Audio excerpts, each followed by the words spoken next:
Do you want to know the most dangerous moment in dating? It is the moment you decide you like someone, because it is precisely at that moment that we make the number one mistake that kills someone's attraction for us.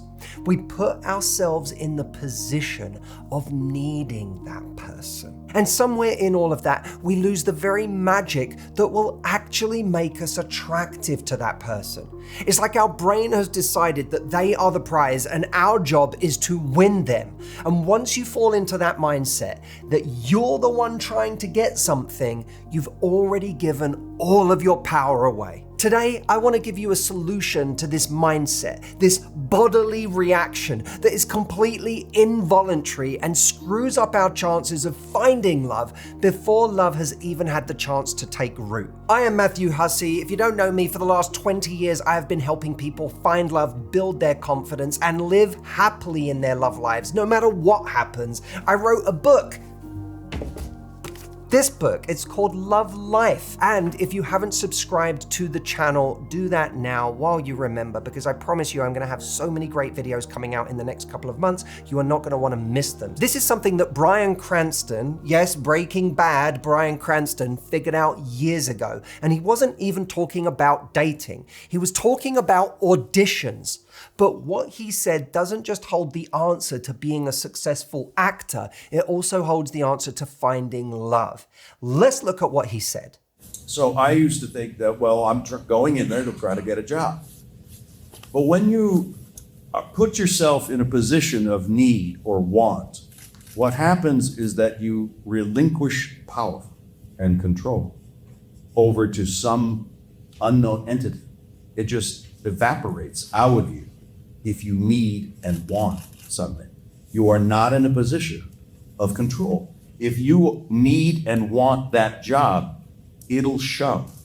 It'll seep out, and people will be able to tell that there's a need or want there. Nobody wants to hire someone who actually needs a job. We want to hire people who are confident in what they're doing and saying and selling of themselves. That point right there is extremely important. This idea that no one wants to hire someone who needs a job. And in dating, no one chooses someone for a relationship because they can see that that person needs a relationship. But this is hard in dating because we both want and need love. Okay, we may not need romantic love in order to be happy. I am someone who believes that we can be happy outside of the context of a relationship, but most of us here who want love are acutely aware that finding romantic love and turning that romantic love into a genuine partnership with a loving teammate is one of the best experiences that is available to us.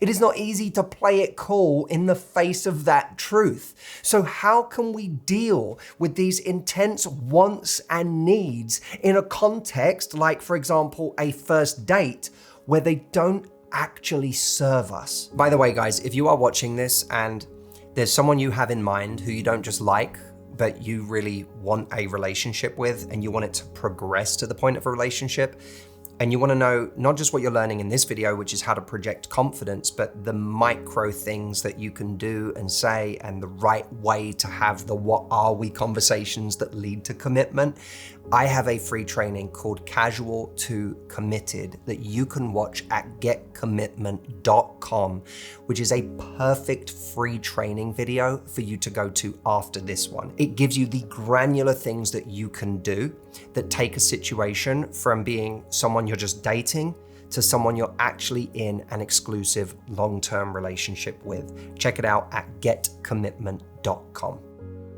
So when I go into a room to pitch a story as a director or writer or an actor to an audition, I am here to give you something. It may be the solution to your problem, but that's up to you. All I'm doing is giving you an option.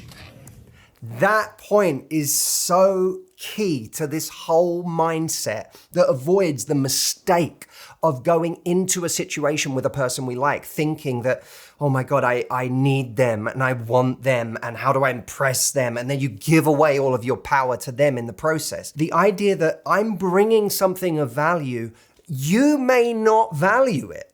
I can't control whether what I have to give is the solution to your problem. All I can do is my part on this date, in this text, in this conversation. That's my only job. And me presenting what I have to offer won't work on the wrong people. The secret to this is to stop focusing on getting mass approval of our worth, our value, and instead seeing the holy grail of relationships as value fit. In other words, finding a person who sees our value as exactly the kind of value they are looking for. Anyone who doesn't isn't our person. So when you come into a room and you have confidence, what happens is that confidence is it's addictive. You enjoy the feeling of that.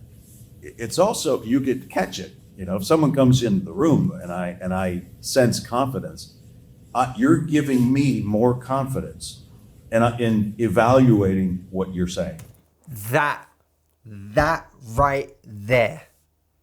The idea that confidence itself has this kind of magical power.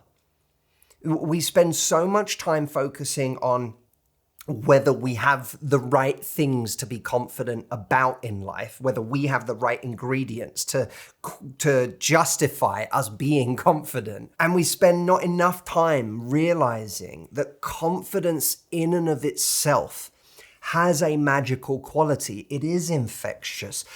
People can catch it. So when you walk into the room and you own yourself and you believe in the gift you're bringing with you by being there, it is that certainty and that detachment from the outcome that might end up being the thing that makes someone else decide you are exactly what they have been looking for. Confidence is a genuine superpower. I know that when I walk out onto the stage to give a speech, it is my job to transfer energy to that audience. It is not their job to transfer energy to me. There is a technique that Phil Stutz and Barry Michaels created called the dust technique, where you imagine before you go out into a big presentation, you dust the audience. You cover them in a 2-inch thick coat of dust that stops them from being this light emanating force that we are trying to impress, and instead allows you to be the light emanating force. Imagine the next time you go on a date, covering them in a thick coat of dust, and then say, my light does not come from them. My light comes from me. If you don't make this change, a little seed of resentment will start to turn, and it starts to plant itself, and pretty soon it's a plant and a tree and a forest of resentment and anger. And you will self-implode because you have not given over. The idea that if someone else gets a job that you auditioned for or you pitched, and it's caving you in as a person, you need help. Obviously, in a love life context, I don't think of it in terms of you need help, because the reality is that over time, this can become extremely painful. This idea that, I am constantly behind, that does breed resentment, insecurity. It does create pain when we see other people, even if we don't wish them badly. It can still create pain when we see people we love finding what we want so badly. But I do also believe that what makes relationships really special is the same thing that makes them really hard to find.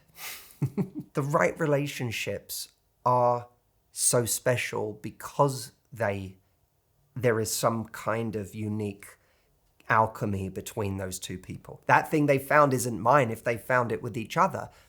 When I find it, it will be very much mine, because I will have found something that is truly right for me, a connection that is truly special. It's like me finding a wallet here, and I look at it and, oh, it's yours? I'm not angry. It's not mine. It's not it's his wallet. So give it to him. Hey, I'm happy you found your wallet. I think even that idea of being happy that someone else found their wallet is worth this video alone. Because just in that is a way to be at peace, even in the moments where nothing is happening in our love lives. It allows us to feel peaceful. It allows us to feel happy for other people, which is a wonderful feeling to have, while still maintaining the hope and the possibility and the sense of curiosity about a moment where we find the thing that is ours. Leave me a comment below letting me know how this video spoke to you. I've been loving reading your comments of late. And don't forget to go and check out that free training at getcommitment.com that shows you how to progress something from casual to committed. I'll see you in the next video.